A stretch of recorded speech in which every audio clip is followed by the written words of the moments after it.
ఇంద్రవెల్లి అమరుల్ని స్మరించుకోవడం నిన్నటి వరకు నిషేధం. ఇక నుంచి తామే ఆనాటి అమరులకి అధికారికంగా నివాళులర్పిస్తామంటోంది తెలంగాణ ప్రభుత్వం.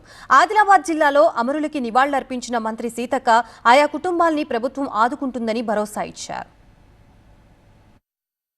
ఆదిలాబాద్ జిల్లాలో ఇంద్రవెల్లి అమరుల సంస్మరణ దినాన్ని తొలిసారి అధికారికంగా నిర్వహించింది తెలంగాణ ప్రభుత్వం. మంత్రి సీతక్క, ఎమ్మెల్యే ప్రేమ్సాగర్ రావు అమరులకు నివాళి అర్పించారు. 1981 ఏప్రిల్ 20న ఇంద్రవెల్లిలో భారీ బహిరంగ సభ నిర్వహణకు సిద్ధమైంది ఆనాటి గిరిజనం. భూమి కోసం, భుక్తి కోసం, నియంతృత్వ ప్రభుత్వం నుంచి విముక్తి కోసం పోరాటానికి నడుం బిగించింది. జల్ జంగిల్ జమీన్ అంటూ నినదించింది. ఈ పోరాటానికి అనుమతి లేదంటూ నాటి ప్రభుత్వం ఆంక్షలు విధించింది.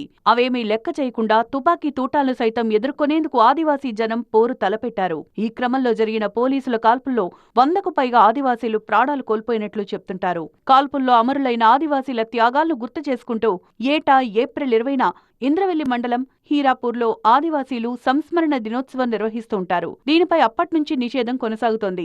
ఈ నిషేధాన్ని ఎత్తివేసిన కాంగ్రెస్ సర్కార్ అధికారికంగా అమరుల దినోత్సవాన్ని నిర్వహించింది. 44 ఏళ్ల క్రితం జరిగిన ఘటన దురదృష్టకరమన్నారు మంత్రి సీతక్క. ఆ ఘటన జరిగి ఉండాల్సింది కాదన్నారు. తెలంగాణ ఉద్యమానికి ఇంద్రవెల్లి పోరాటం స్ఫూర్తినిచ్చిందన్నారు. ఇంద్రవెల్లి అమరుల కుటుంబాలను ఆదుకుంటామన్నారు సీతక్క.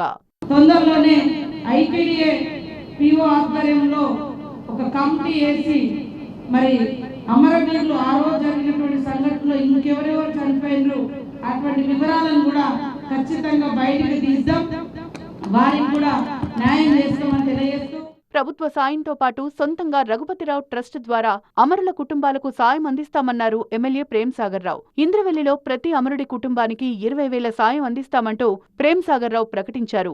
ఆదివాసీల అభివృద్ధికి ప్రభుత్వం చర్యలు చేపడుతుందన్నారు. మా నాన్నగారి పైన ఏదైతే ట్రస్ట్ నడుస్తుందో ఆ ట్రస్ట్ ద్వారా కూడా ఈ సంవత్సరం నుంచి ప్రతి సంవత్సరం మేమున్న రోజు ప్రతి సంవత్సరం 20,000 రూపాయలు వాళ్ళకి ఇవ్వడం జరుగుతుంది కుటుంబానికి. అంతకుముందు గిరిజన నిరుద్యోగులకు ట్రైకార్ యూనిట్ల పంపిణీ చేశారు మంత్రి సీతక్క. ఒక్కో కుటుంబానికి 10 లక్షల రూపాయల విలువైన ట్రాక్టర్లు, ఇతర వాహనాలను పంపిణీ చేశారు.